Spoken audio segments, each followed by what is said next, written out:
Hey folks, here we have a General Electric Spacemaker television from the year 2000.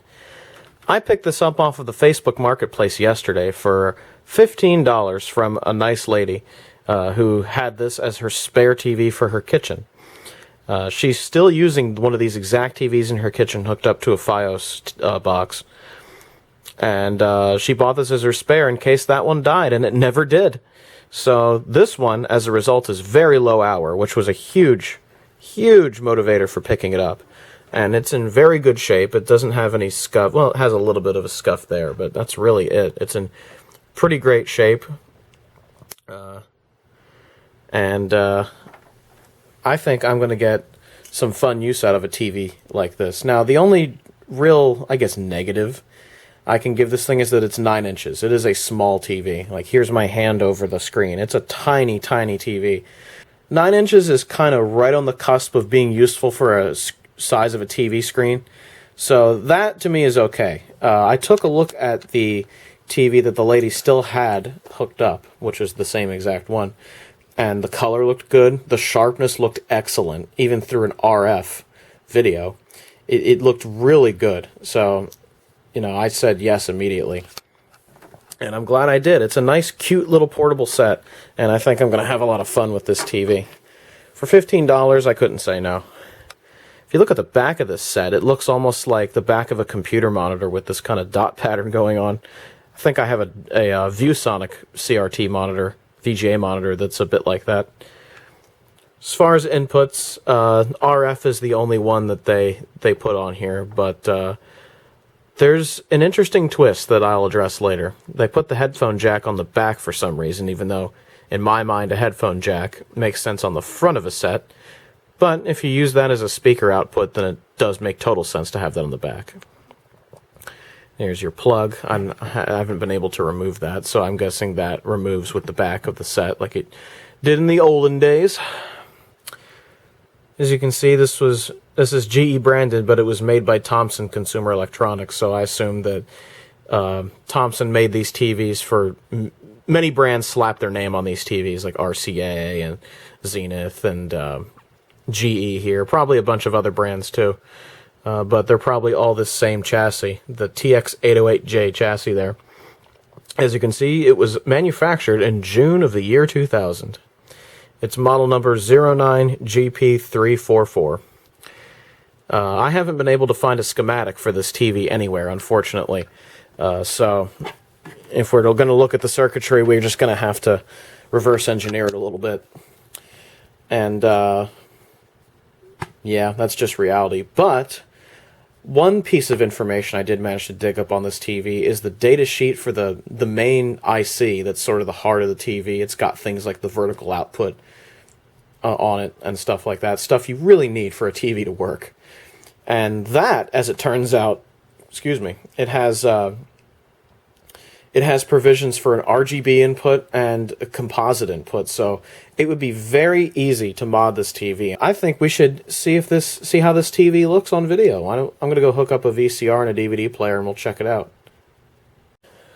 So I showed that little TV on Twitter, and a friend of mine commented on it privately that there's no way that that's 9 inches, because I guess the angle I took the photo at made it look like a much bigger TV, which, you know, that's a whole thing on its own. But that gave me the idea that you might need some scale. So what you're looking at now is my 27-inch Sony Trinitron TV that I've had since last year sometime. Here is the GE. It's tiny. I don't know how good of an angle that is, but it's tiny, man. It's really tiny. So that should just give you some idea of how big the TV is. I mean, there you go. It fits on a coffee table, for Christ's sake. Look at that. It is tiny. Ain't it pretty and cute? Let me go get a VCR and a DVD player and stuff. Okay, here's my setup. We've got a TV, a VCR, and a DVD player right here. So I'll be able to test various sources on this thing and see how it looks. So let's give it the first power up and see what happens.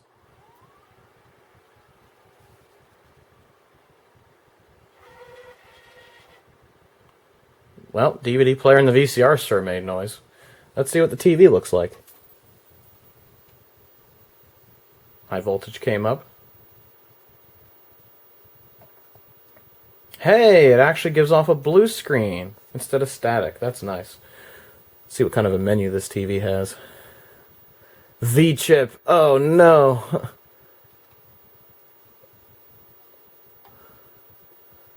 Interesting. So you can actually have the closed captions on when it's muted. That's cool.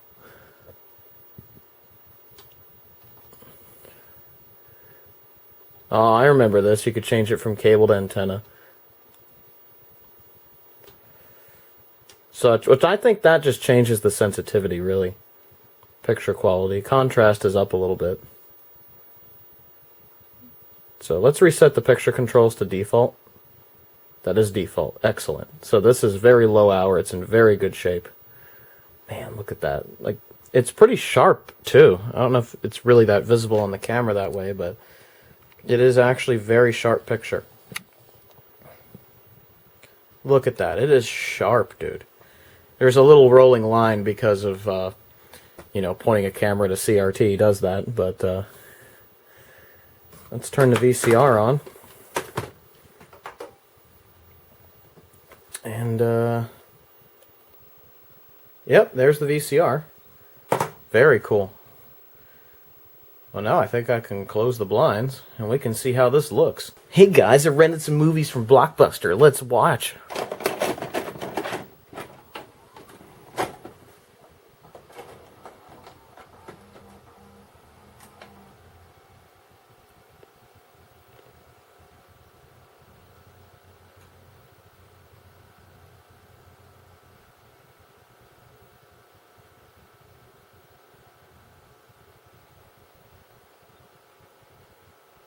Oh, yeah. That's a sharp picture. You can really read that text. And this is RF. Keep that in mind. This is RF. Like, on a 9-inch set, RF actually looks pretty good. Good. Don't you love that heads-up display of, like, where you are in the tape? VCRs got pretty fancy towards the end. Alright, let's try the DVD player.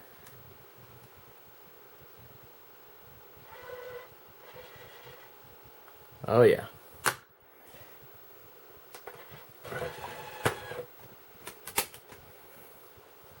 Wow, I like how on this DVD it just says movie.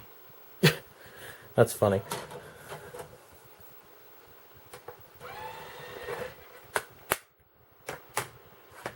Yeah, you can really see sort of the lack of contrast on the sides, but I don't know how much of that is the tube not having good contrast or the these newer movies just having a lot more contrast and the TV not being able to reproduce that.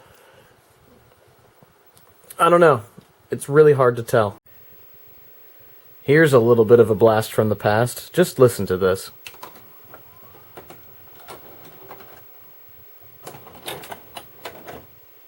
Yeah, buddy.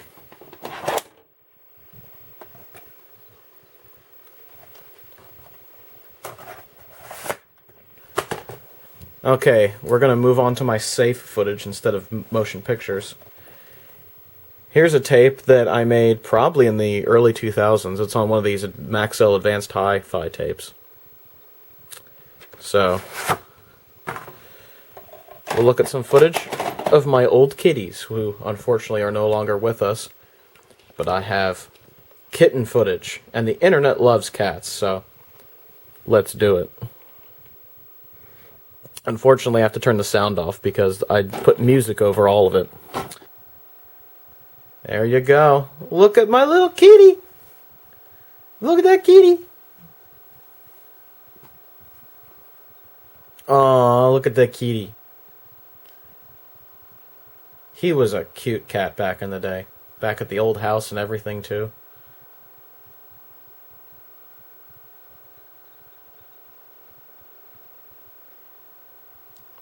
Yeah, this TV looks pretty good. The color's nice.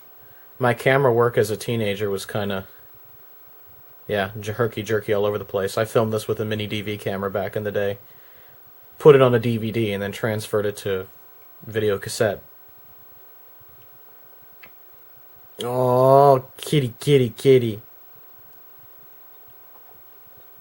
Yeah, it looks good. He used to hide under that bench when he was a kitten. When we first brought him home, he was small enough to fit under there.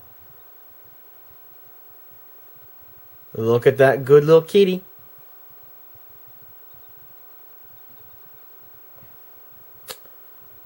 Yeah, TV looks good. I said this during testing out some professional motion pictures, but it seems like older stuff like this, where the contrast isn't like insane, looks pretty good.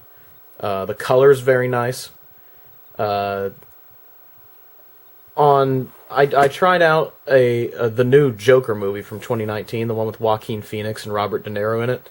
That's a modern movie, and that DVD, or not the DVD itself, but the way the movie was shot and the way it was all put together, it seems like a lot of newer motion pictures have very high contrast images, and CRTs really were never meant for that. Now we have things like HDR and IPS LCD panels that are very good at contrast, better than a CRT is. So I notice on these older sets, even though this is only like 22 years old or so, there's some dark spots. Like you can see it here in this footage of all the boots and shoes and stuff.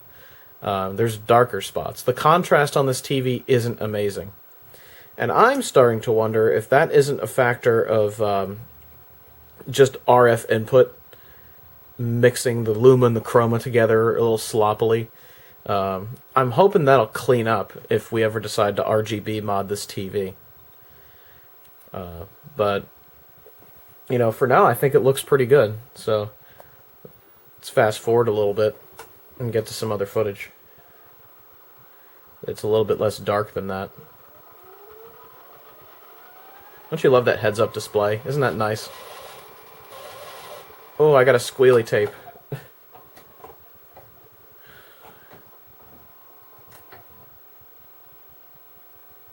Oh, yeah, get that mouse past kitty kitty. Yeah. Yeah, buddy. Get your little mousy mousy.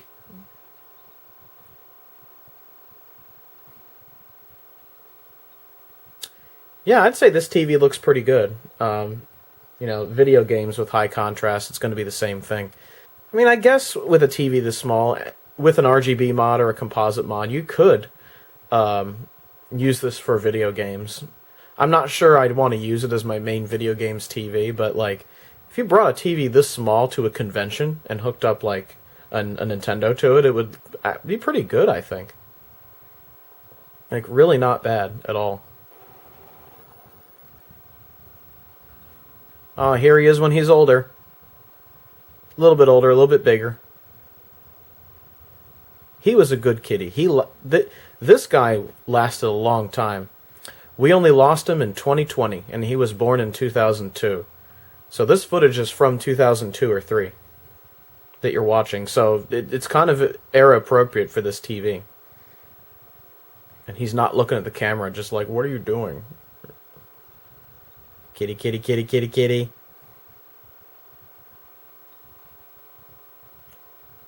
What a good kitty. I'm so glad I have this footage of him. He was a cute cat. Bit of a prick, but a cute cat.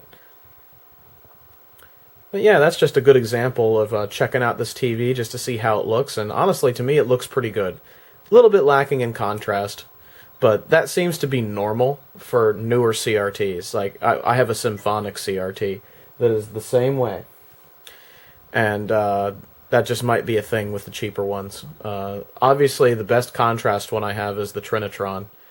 I have a giant Zenith I haven't made a video of yet. But it probably could use an adjustment or two. I don't know. But it has a sharp picture. We'll see eventually if that has good contrast. This one has better contrast than the Symphonic, I think, very slightly, but both of them are kind of lacking. And I don't know if that's because the CRTs can't produce the higher contrast images of the modern world, or just because these weren't very good CRTs to begin with. I would imagine it's a little of column A and a little column B. But, Yeah, that's just kind of the way it is.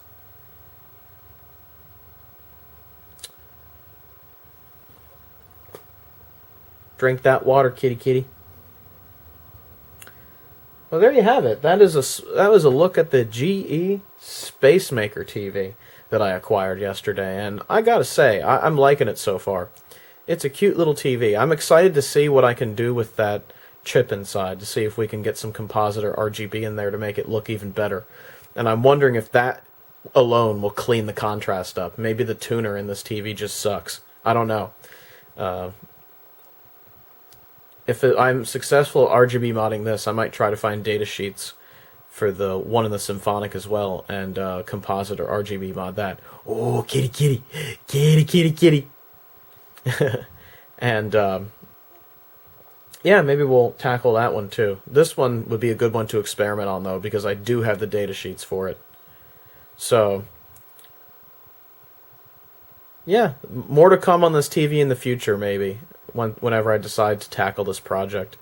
I might just use the TV as is, just because it's a 9-inch screen. I don't know how worth it is, but just knowing that's possible makes me very happy. It makes this TV a good buy, I think.